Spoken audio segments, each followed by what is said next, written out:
Welcome everyone to episode 68 of the Chris Parrish podcast. My name is Chris Parrish. I have a fun one in store for you guys, but let me tell you something. I got a new desk. I'm going to throw a little bit of photos out there, but you know what? It's weird. I got a new desk. And somehow I added a desk down in my area and I created room. I don't understand that. I added something and got more room. It's weird. Yeah, it looks the same. I know.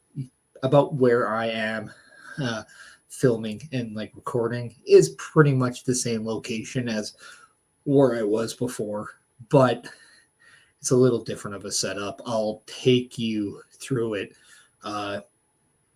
in the future at some point when I kind of clean things up a little bit. But speaking of the tidying up, the cleanup, as you will, let's thank the sponsors of the Chris Parrish podcast right now.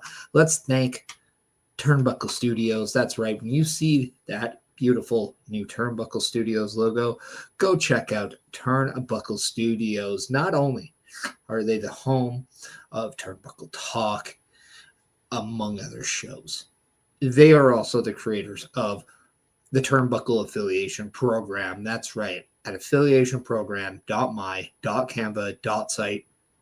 That is an updated website that you can go to check out everyone who is a part of the Turnbuckle Affiliation Program. And guess what? That's just not the people that you're seeing on screen.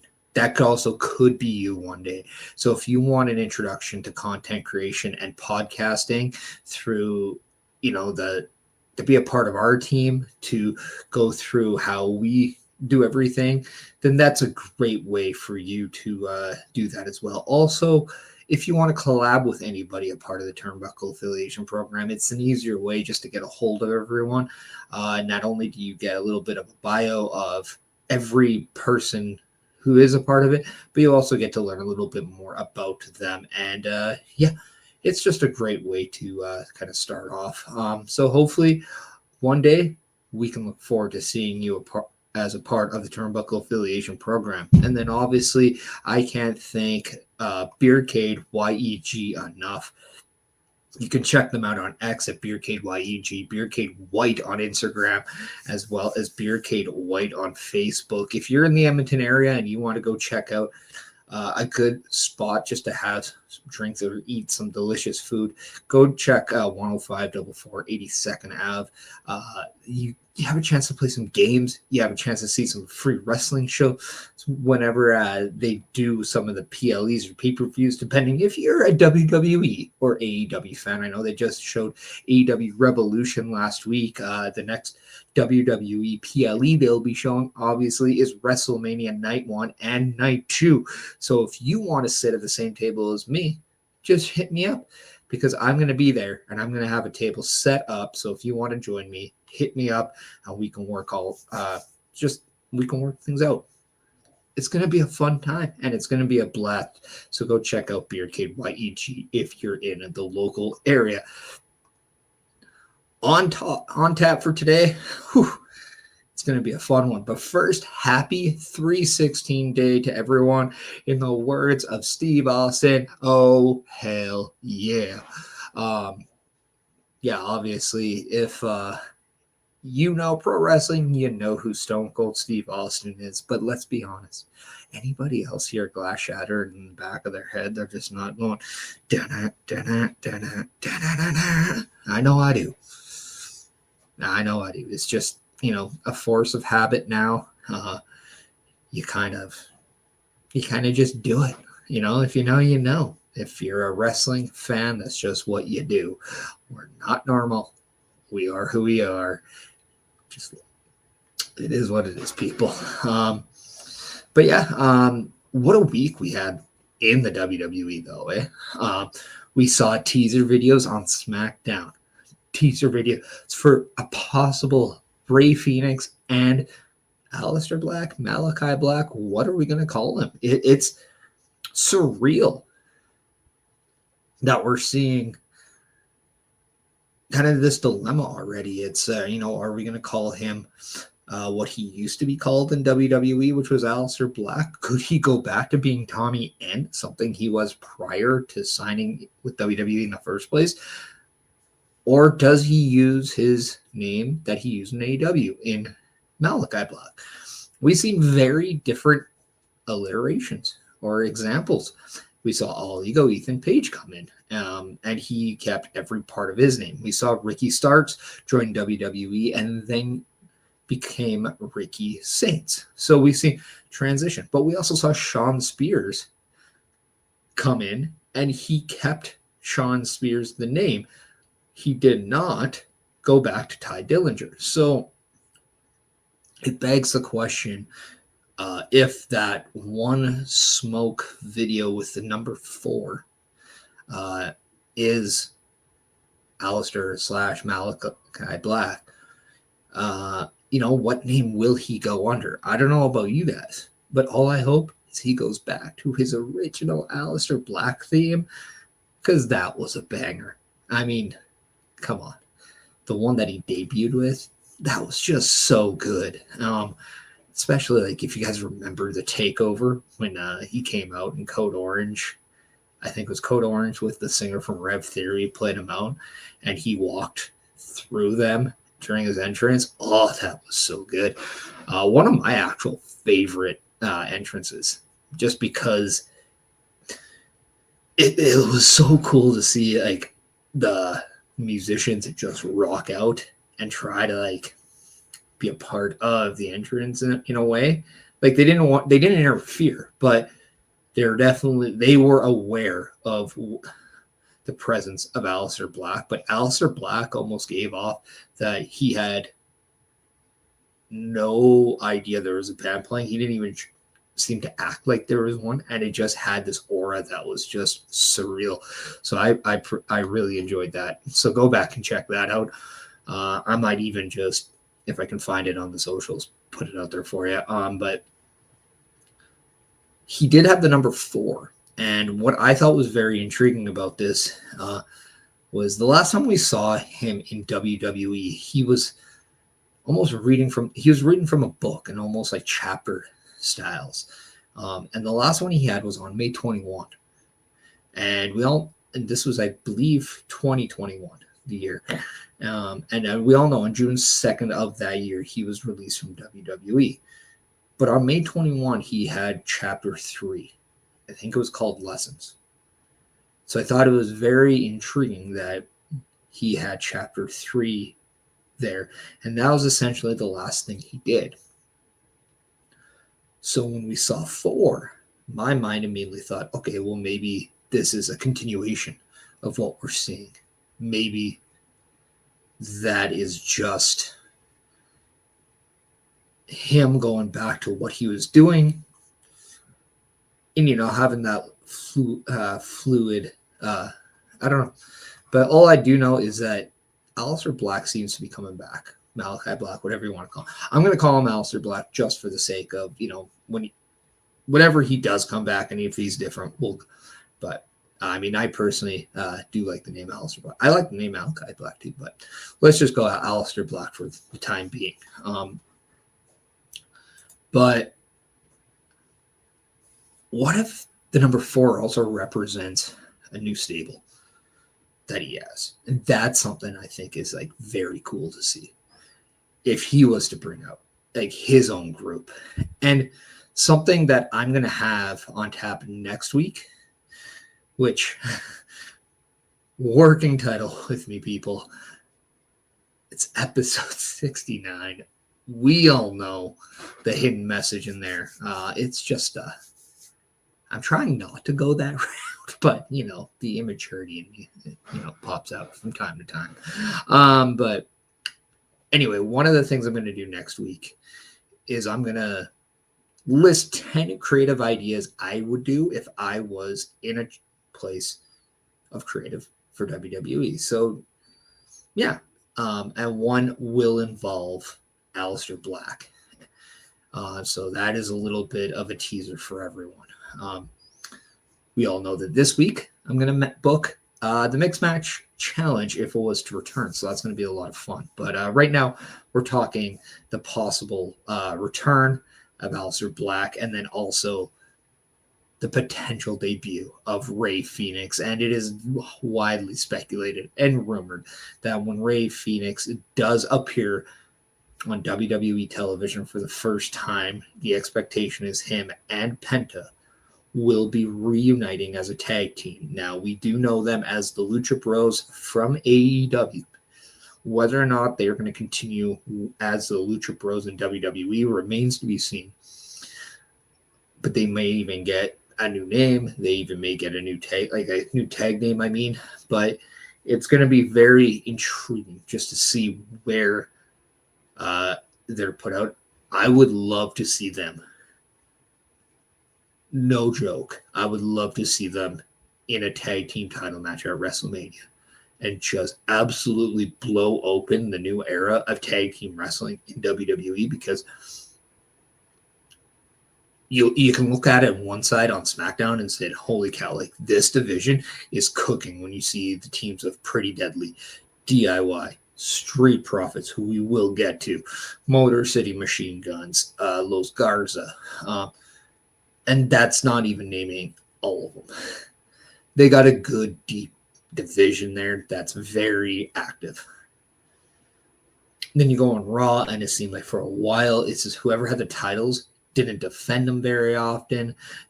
There wasn't much stories involving the tag team championships, especially with Finn and JD holding them. And then they went on to the War Raiders, and they've been on and off with stuff with the Creed brothers. So you're kind of wondering, what are you going to do? Like, where is that lethal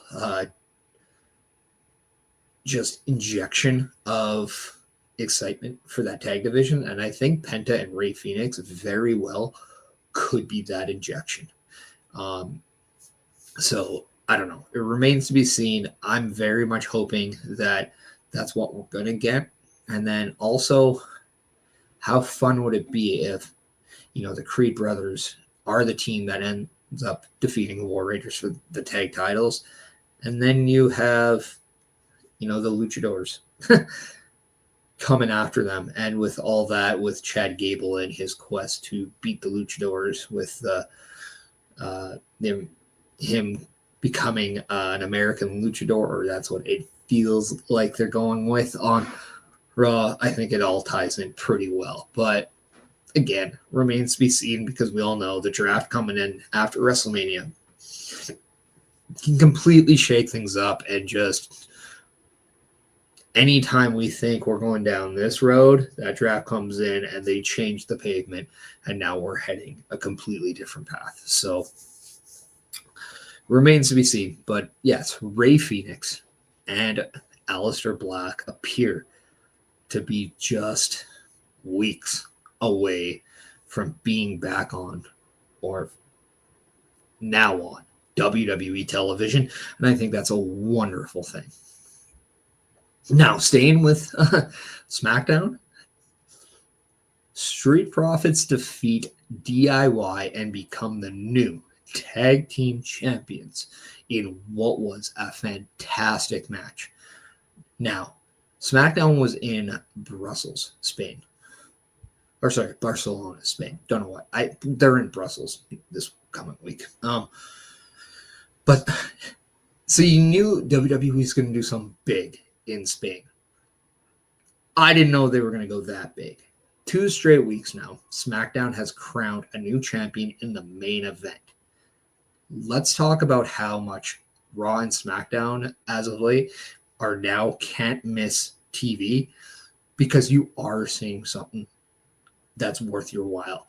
We saw the United States Championship change hands when LA Knight defeated Shinsuke last week. And then just a few days ago, we saw Street Profits win a championship gold for the first time in nearly 5 years in WWE.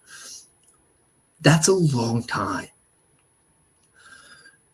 And that's crazy that the Street Profits, a team that has never wavered in the sense of breaking up, coming back together, they've never done that. They've always been there. They've always been together. They go nearly half a decade without being champions in any form. That's crazy to me. And I just can't imagine why you wouldn't want them as a pinpoint of your division in 5 years. Like the athleticism of Montez Ford, and then you've seen just how far Angelo Dawkins has come. This tag team is so good. And I understand that there is a desire to want to see what Montez Ford is capable of on his own. But that does not need to come at the demise of the tag team. We saw like just how Big E could go into a main event spot and become a champion. Kofi Kingston the same way. At that time, the New Day didn't have to split up for that to be allowed. Neither does the Street Profits, and I think the Street Profits always remaining until maybe they get to that high point when they're a main event act. Maybe then, because at that point now we've seen the growth of the tag team, and we've seen the growth in the individuals. But until then, just let's let this tag team cook. Let's let them take all the smoke, because I want to see what they do with the smoke instead of just them saying they want it. I want to see what they do when they have it, and this is going to be just an amazing reign. Not to mention, if the plan is to involve a multi-tag team tag match at WrestleMania on the SmackDown side, this is a fantastic way of including everyone, because now you have DIY wanting their rematch. Boom, they have their rematch at WrestleMania. But then Pretty Deadly have the next shot, right? They can go after the Street Profits for that shot because they are the number one contenders. DIY can interrupt that, and with the intertwining of Pretty Deadly and DIY come together, with especially DIY not wanting Pretty Deadly to have anything at their expense, that puts them in the fold. And now they're in there. You have the Motor City Machine Guns wanting revenge, and DIY too. There's unfinished business there. There's unfinished business with the Street Profits. There's unfinished business with Pretty Deadly. So they're in there as well. Then you have Los Garza trying to pick battles with Street Profits. So they're almost putting themselves in that mix, because now they're on the radars of the Street Profits, who are now your tag champs. So if they're on the radars, they're involved as well. So now all of a sudden you got all these teams in the mix. And the only way, in my eyes, to say, okay, you guys want the shots? You guys have the shot. You all figure it out. And now let the chaos come into play. And I think that's the best way you can do it. Now, are we not tired of every year at WrestleMania having multi-tag teams? Sure. But when the story makes sense, is it a bad thing? I don't know. Like, now would I have preferred, just a great tag match? Sure. But when you have teams of this caliber and everything makes sense, I'm okay with it. And I'd be okay even if you did a ladder match, because WrestleMania ladder matches have a tendency of giving you an unexpected winner. Last year we had Awesome Truth and A-Town Down Under coming out with tag titles. Imagine if Pretty Deadly won the tag titles at WrestleMania. In Vegas, of all spots, betting on the dark horse, betting on the underdog, now that could be one of the better stories coming out. Because, again, as we talked about the draft, just when you thought the road you're going on, it could smack you and you're going somewhere else. This could also be a good way of moving Street Profits, Machine Guns, or DIY over without having them as a champion, and you can have that rotational availability, because as they're the champions, they kind of have to stay. And Pretty Deadly, I think right now them staying is okay, and as them as champions going into the draft, I think you're safe on that end, and then you could go other routes. So I don't know. I don't know. I'm not the creative genius in WWE, but it's going to be fun to watch this tag team soar. And then and this was all on SmackDown. We saw NXT Battlegrounds. First off, birthday show. Thank you, WWE. I nailed it 100% on the predictions. And I am so happy to announce congratulations to Stephanie Vickier for becoming the first company's ever dual women's champion by holding a primary and secondary title for the women. She won not only the NXT championship, but retained her North American championship and is now both champions. She is a double champion.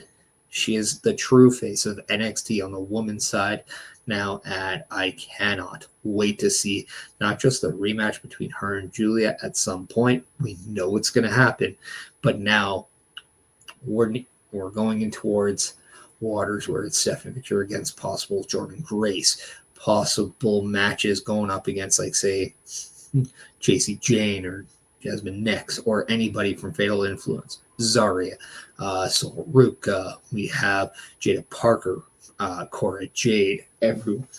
There is so many options on that side, and it's going to be amazing. Again, with the draft coming in, you need that staple on your side. Do I think Stephanie Vickier are being drafted up? I don't know.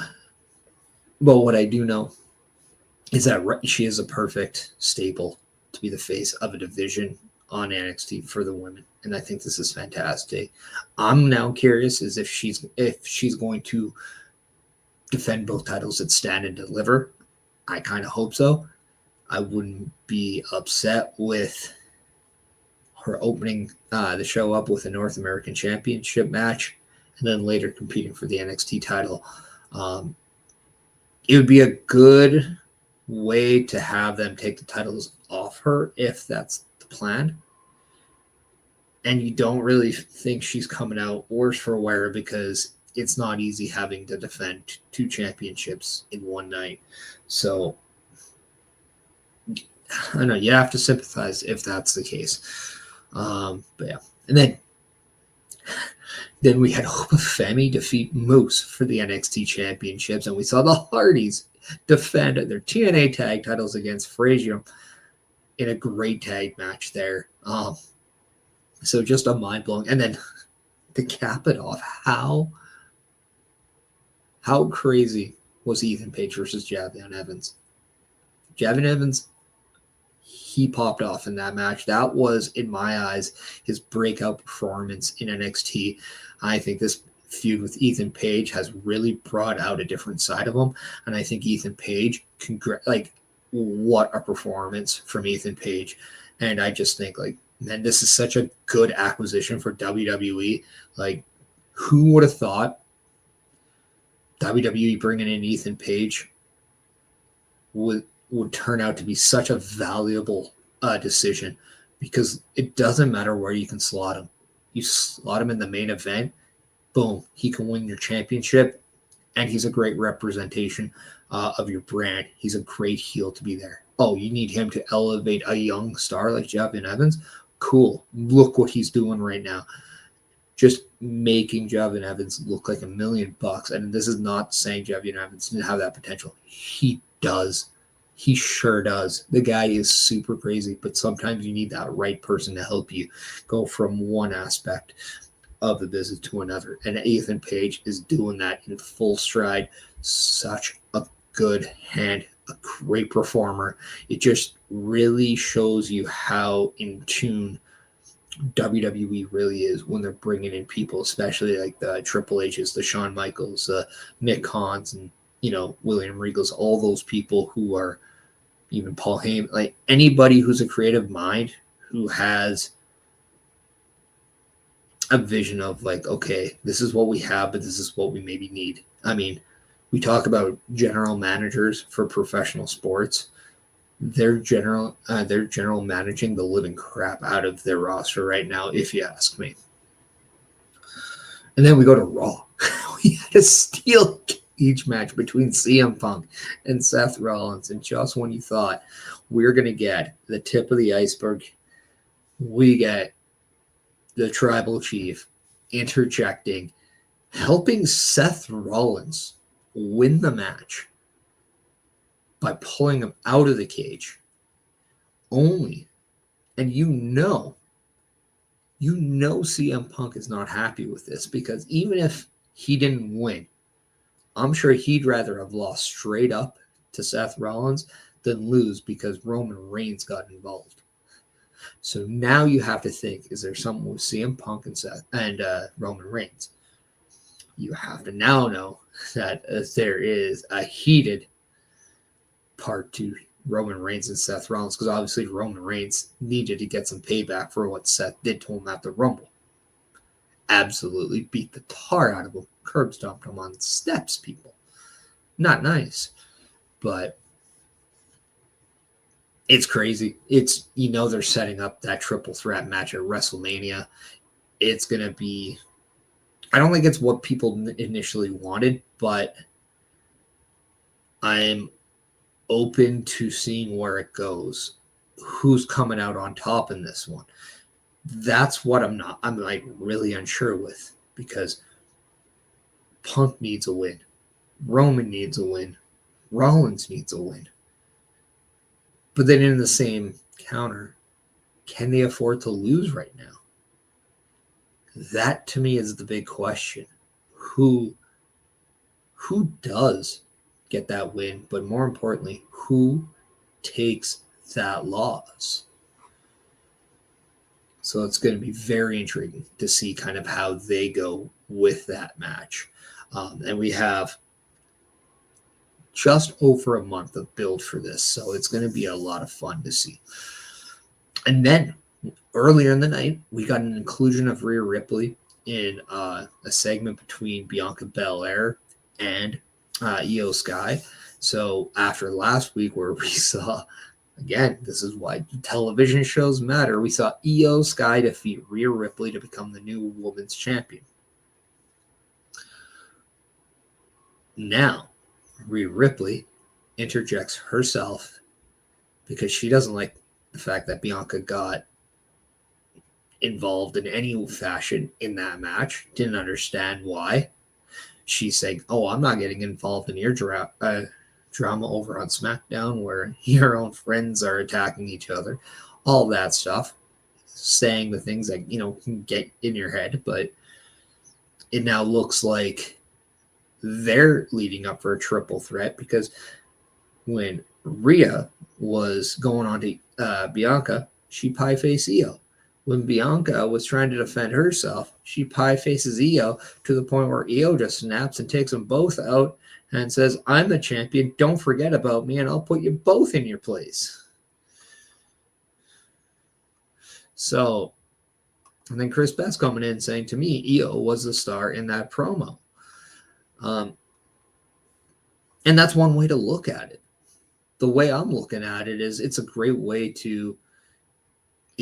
Obviously, you didn't have to explain why Bianca's in there. She won the Elimination Chamber. She's the next up in line for the championship, regardless who the champion is. Obviously, Io doesn't have to do anything because she's the champion now. She won the championship, so she's in that match.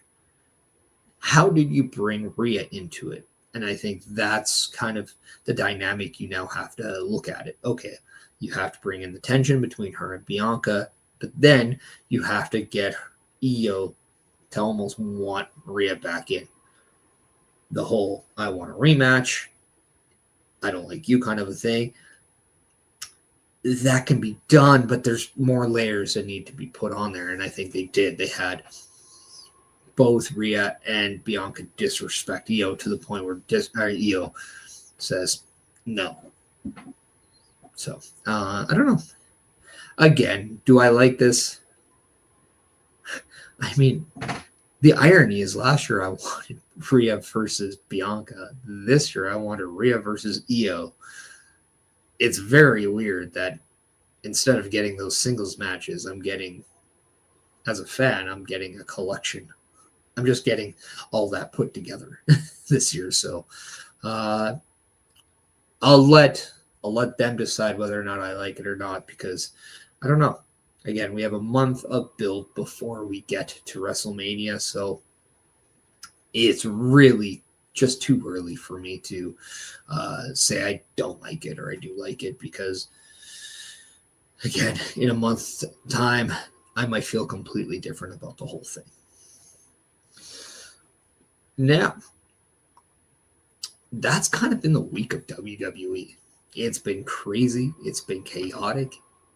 Also, people, go and watch Spain sing Voices from Randy Orton. Randy Orton has got these European countries on lockdown. When it comes to singing his theme song, they've been on point, and it's crazy. We all know the European crowds are just insane to begin with, but them rocking out to Voices is just fantastic. And let's not throw, this might be a little bit different for WWE, because we don't really see the fans sing songs kind of like we've seen it in other promotions. Like Chris Jericho was having his theme song sung for months and months and months. In fact, he did a match with MJF where he couldn't have his theme song played, and the fans just sung it for him. The fans basically did his theme song for him in that match, and that was really cool to see. But it's very different in WWE. That's not something that they're typically known for, is that having that the crowd take over your entrance that way. But I think with Randy Orton, it's just very interesting to see how he allows it. He's not somebody that you would have originally picked as someone that would allow other people taking over kind of something that he does, but he embraces it, and it's beautiful. So if you have a chance to check that out, it's absolutely fantastic. But I don't know, it just makes for great TV and just fun TV as well. And I could not be more jealous of a crowd than that, because who wouldn't want to be a part of that? Because again, who wouldn't want to just belt out Voices? It's a good song. But we're at the halfway point of this show, and I just want to let everybody know that the Turnbuckle Affiliation Program is a staple of Turnbuckle Studios and its surrounding members. So if you have an opportunity, you can go to affiliationprogram.my.canva.site, and you can find your introduction to not just content creation, but podcasting as well. And if you already are a streamer, a podcaster, a content creator, and you want to collab with anybody, you want to collaborate with anybody a part of the Turnbuckle Affiliation Program, this is also a platform to get to understand and know those people and see if this is a decision for you as well. If you need a little bit more proof of what the Turnbuckle Affiliation Program does, check out this visual promo right now. Turnbuckle Studios and the Turnbuckle Affiliation Program bring you the week of streams. All times are in Eastern Time. Monday nights you get the Locker Room Breakdown at 7 p.m., followed by the Raw Patrol at 8 p.m. Tuesday brings you the flagship show, Turnbuckle Talk, at 8:05 p.m. Wednesday we play games with the PlayStation Showcase at 8 p.m. Thursday we got total non-stop action with Brace for Impact at 8 p.m. Friday we game again with Unleashed, the Jessica Wilde story at 7 p.m. Following the game, join us for the SmackDown Security Detail at 8 p.m. The weekend brings you Saturday Night Gaming at 8 p.m. On Sunday be sure to catch the Chris Parrish podcast at 12:15 p.m. followed by the Boar's Nest at 8 p.m. Be part of the shows and join the chat every day. And that was the video that we like to play every show for you, just to give you an idea of the rundown for not just Turnbuckle Studios, not just for the Chris Parrish podcast, but for, CBRS Entertainment, for the Boar's Nest, for OMD and his stuff as well. Also, just to kind of, there are a couple shows on there that you don't see.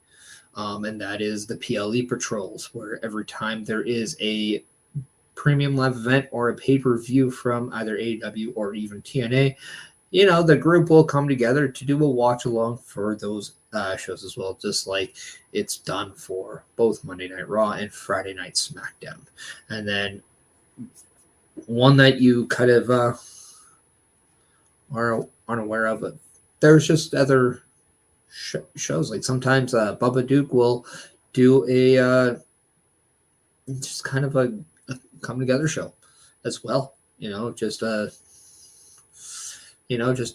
shoot the breeze kind of a deal. So check out him and all his stuff, because sometimes you'll see some of his stuff as well. Like he's a wild card, because he'll just be like, hey, I want to do something, let's do it. That's just how he is. On Monday, on the watch along for Monday Night Raw, what we like to name as the Raw Patrol, I came up with an idea of wanting to creatively book a mixed match challenge if WWE decides to bring it back. WWE did one years back, and at first it was a little bit, I don't know about this, but it ended up turning out to be one of the most entertaining and fun things to do. Whether or not you got to see Bobby Roode and Charlotte as the Robe Warriors, whether or not you saw Becky Lynch and Sami Zayn come together to form the Ginger Snaps, there were some good things that came out of it. You even had Team Little Big with Braun Strowman and Alexa Bliss, and it was just a lot of fun to see kind of the coming togethers. However, I decided to do a little bit of a twist on this one. I wondered what would be a mixed match challenge if you did either real life couples or on screen couples, in a sense. And when I say on screen couples, I could mean romantic or just professional couple. There's also a loophole to add people. I came up with 16 teams in a tournament style that I thought would be a lot of fun. In one bracket, I had Cody Rhodes with his wife Brandy Rhodes facing off against The Miz and Maurice in an opening match. Yeah, that's right. I kind of had a little bit of a, we've seen Brandy and we've seen Maurice in years past. We saw Brandy at just WrestleMania 40. So there is inclusion there. And I just thought it would be a good way to add a little bit of star power with Cody. And that is why I have him and Brandy defeating The Miz and Maurice. Yeah, at some point, Cody just takes it over. And we have that. And now that we've seen Cody kind of go after Miz on his TV because he just wants John Cena, he's seeing red. For right now, it makes sense. They could have the little bit of a scuffle there. But yeah. And then they take on the winner of Scarlett and Karrion Kross going up against Eddie Thorpe and Dakota Kai. That's right. If anybody was a little bit of on the curious side, yes, they are dating. They are a couple. But I do have Karrion Kross on Scarlett going over on this one. Karrion Kross just a little too much for Eddie Thorpe, and Scarlett plays her voodoo tricks to confuse the couple. And then we set up for a semi-main event, or a match of Cody and Brandy versus Karrion and Eddie Thorpe, or Karrion and Scarlett. Sorry. On the other side of this same bracket, we see Dominic and Liv going up against Trick Williams and Lash Legend. That's right. Trick and Lash, they're a thing. So if you were wondering, with their NXT little fling they did, was there any truth to it? The answer is yes. And I have Dom and Liv up on that one. Yeah, I just see that Liv being a little too experienced for Lash Legend. And then that just coming into play with Trick. Sometimes he gets a little bit distracted with kind of what's going on around him. I see that. I see Dom being able to take advantage and eliminate Trick from the equation on that with a nice little cheap shot. Boom, you got Liv catching Lash with the win, and that gives them the advantage on that match.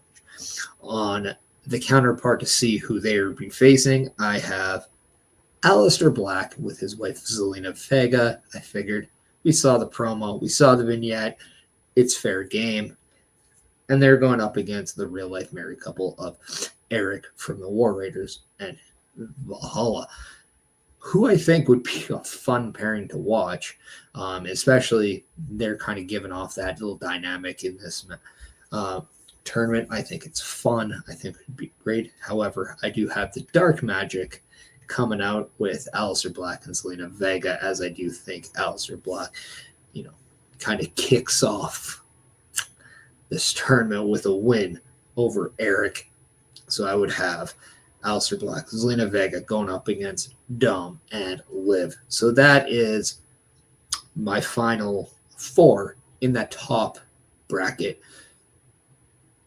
And we'll get to that after I get to the bottom bracket, which gets a little bit more meat in here because I get a little bit more name value. And how's that, you ask?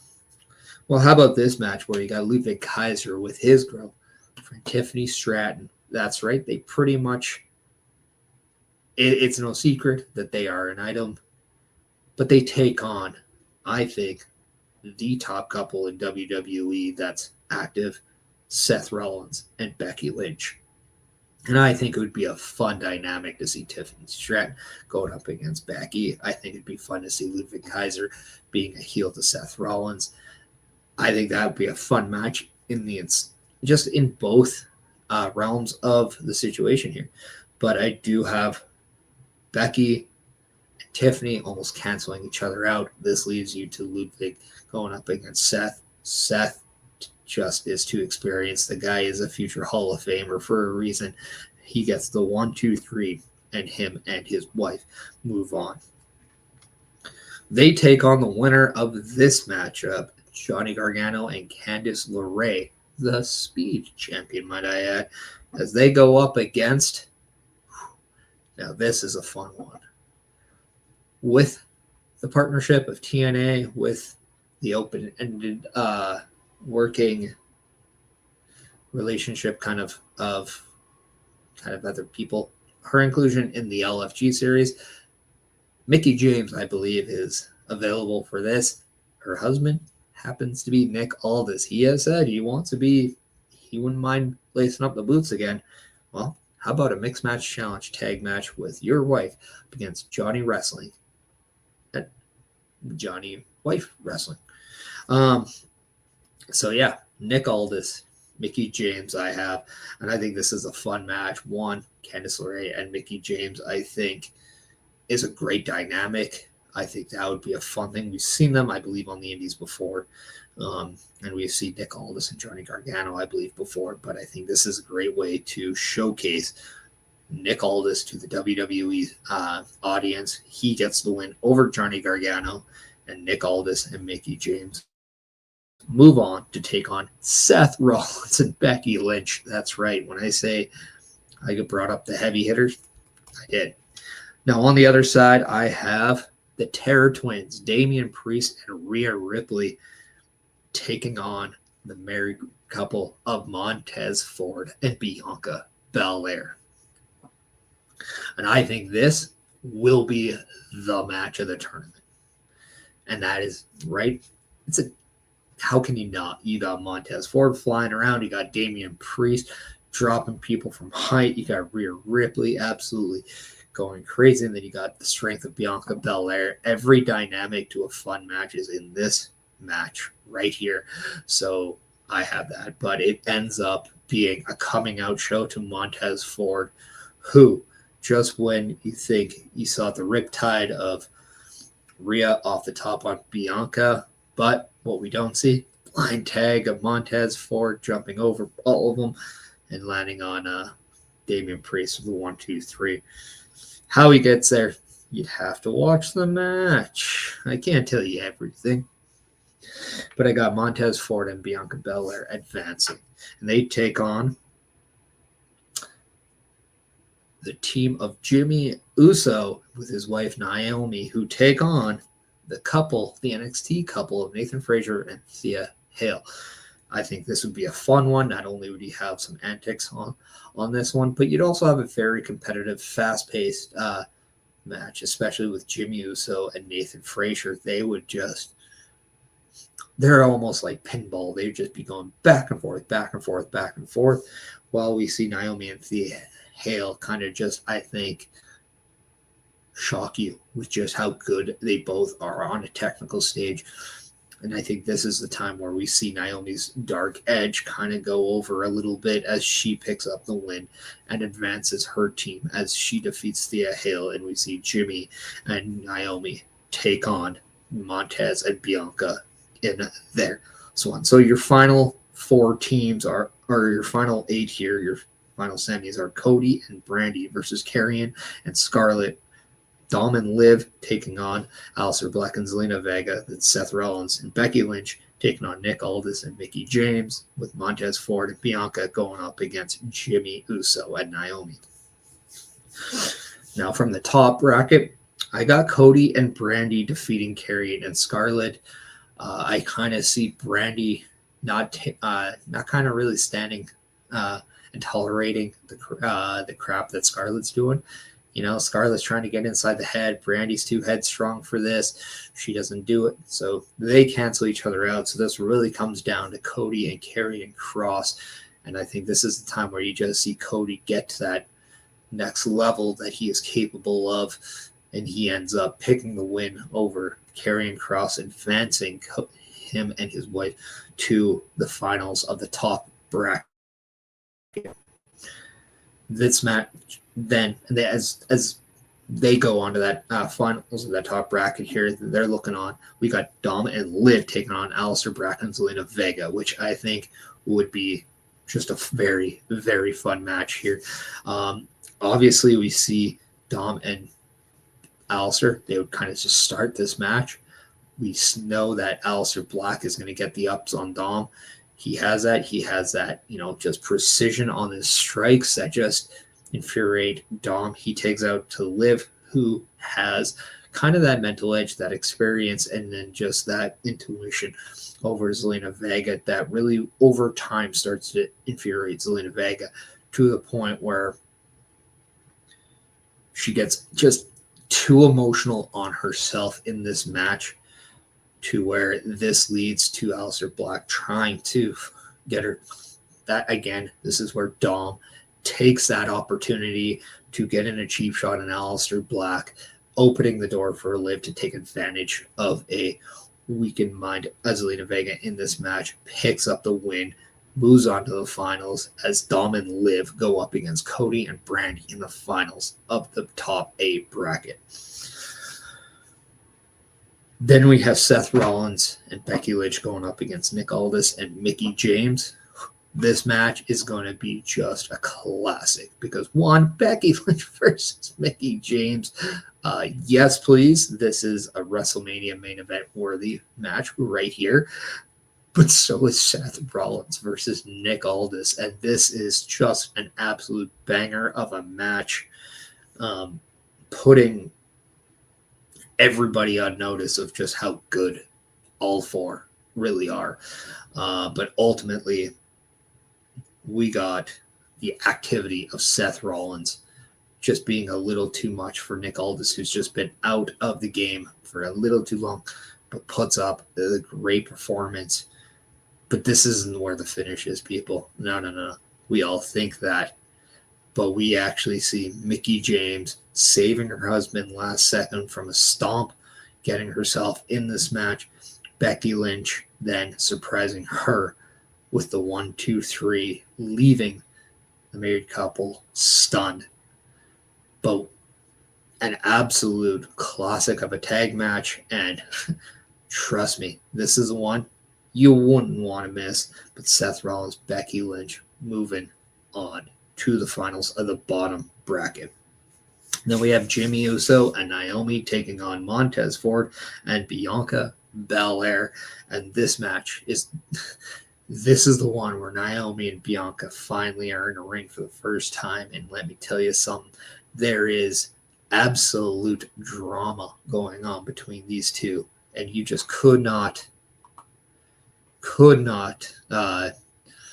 believe your eyes when what you see. But yeah, no matter what, they're just taking each other out of this match because they're just ripping each other limb to limb, but they don't even care if it's inside the ring or outside of the ring. So that is going to be kind of the way they are eliminated in this match. And just so we kind of get down to Jimmy Uso versus Montez Ford. And this is the one where we see super kick from here and there. Yeah, a little bit too many, but what we do see is we see Jimmy Uso go for the big splash like he likes to do off the top. The knees coming out for Montez Ford, only for him going up top, hitting a beautiful shooting star press on Jimmy Uso, picking up the 1, 2, 3. That's right. If you haven't gotten the message already, this is the coming out party of Montez Ford. Montez Ford hits and gets that win for his team as Montez Ford and Bianca Belair take on Seth Rollins and Becky Lynch in the bottom bracket final. So let's get right to that one, shall we? As we have Bobby Stats coming in saying hello. Hello to you as well. Appreciate you coming in. You're watching from the Facebook side of things, and I appreciate that. So if you can, people, no matter what platform you're on, if you have the ability to share the show, I would appreciate that. If you're able to drop a like, a follow, anything like that, again, that is absolutely amazing and very much thank you from me to you. Talking if I was to book the mix match challenge, and right now my final four, Cody Rhodes and Brandy going up against Dom and Liv, and the match we're talking about right now, Seth Rollins and Becky Lynch taking on Montez Ford and Bianca Belair in the bottom bracket final. In this match, this is the one where Becky and Bianca, that is 100% a WrestleMania main event type match.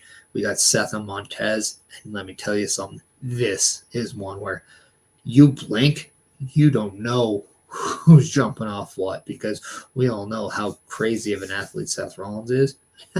But then you raise the stakes with Montez Ford. But this is the match where the men take themselves out because they are doing something that they just shouldn't be doing off that top rope. So Seth Rollins, Montez Ford, they're wiped off, and this match really comes down to Bianca Belair and Becky Lynch. And this is just when Becky Lynch tries to submit Bianca with the disarmer, but she can't. Bianca's just too tough, gets to the rope. She then tries to use the hair to get back into it. That works against her. The big hair whip into the KOD. Bianca Belair picks up the win for her team. And that's right, Bianca Belair and Montez Ford punch their ticket to the final. Bobby coming in saying, who did he put Sean Spears and Peyton Royce against in the ring? Bobby, that I don't know, but I do want to say in this match, I didn't have them in this tournament because I'm going straight up for active. They must be active in the WWE as of right now, or have done some with the WWE within the last little while. I don't know if Peyton Royce is active in pro wrestling right now. I don't. Can you fact check me on that one? Because I don't think since she's had kids, I don't think she's had a match in a while. But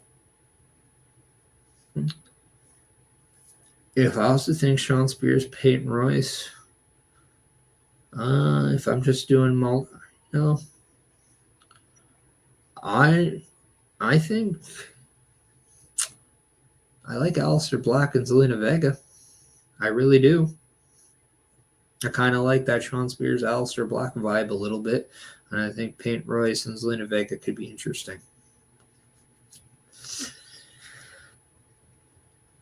But we're closing in on the finale of my mixed match challenge, where we saw Montez Ford, Bianca Belair punch their way to the finals. They're taking on the winner of Dom and Liv versus Cody and Brandy Rhodes. And this is the match that really shocks the world.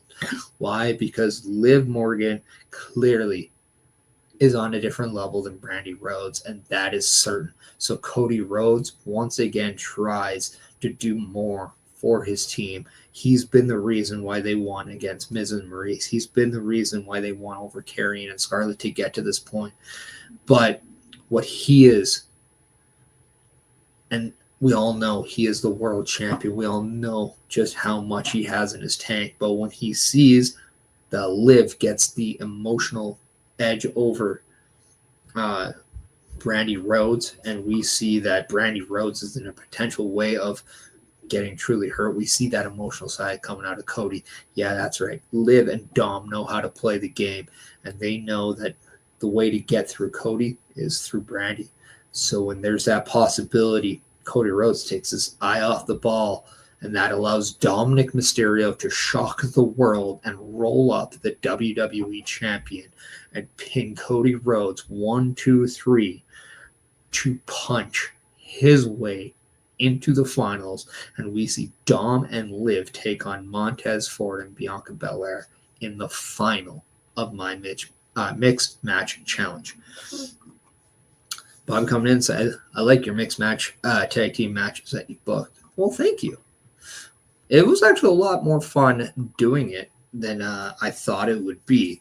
And it was fun just kind of putting people together and trying to find the right spot.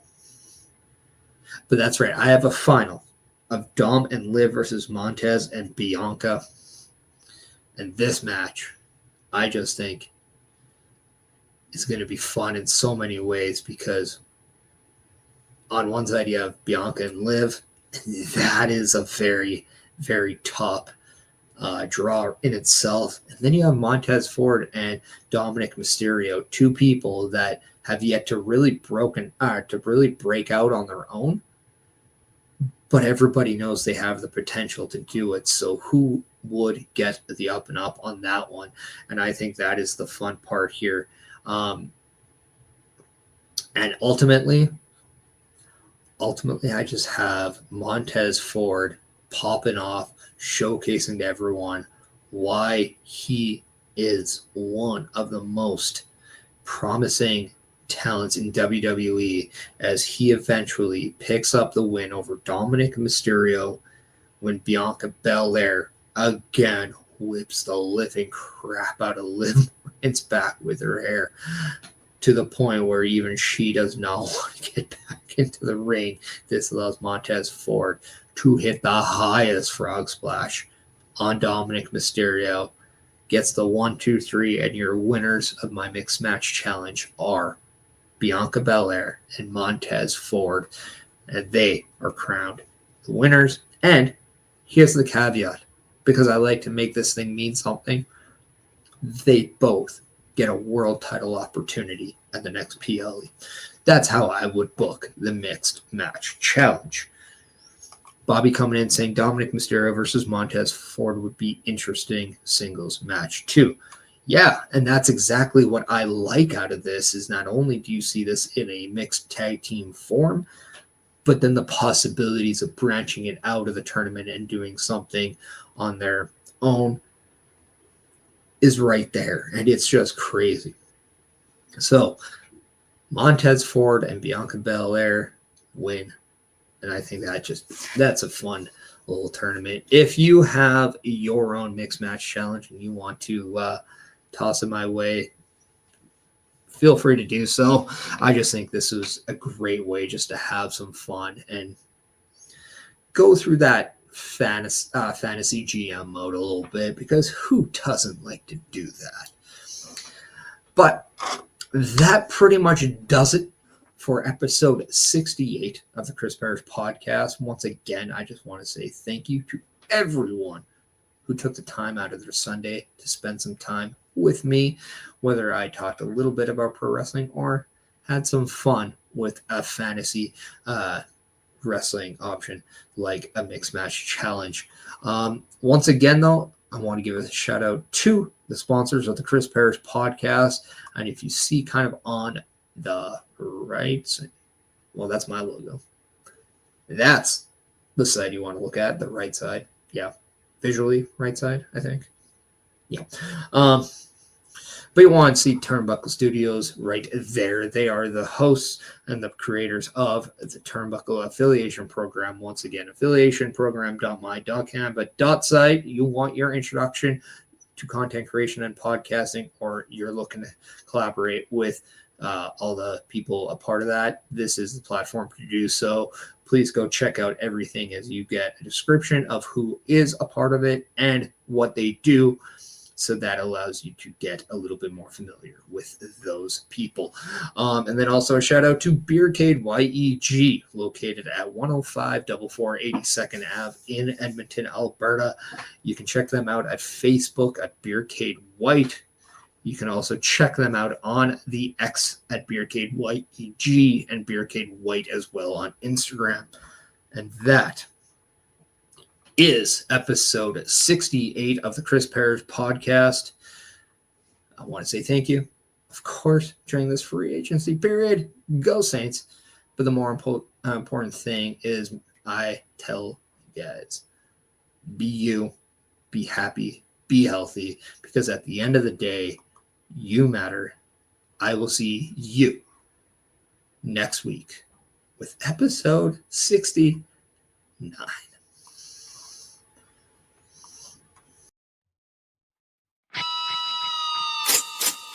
Yeah.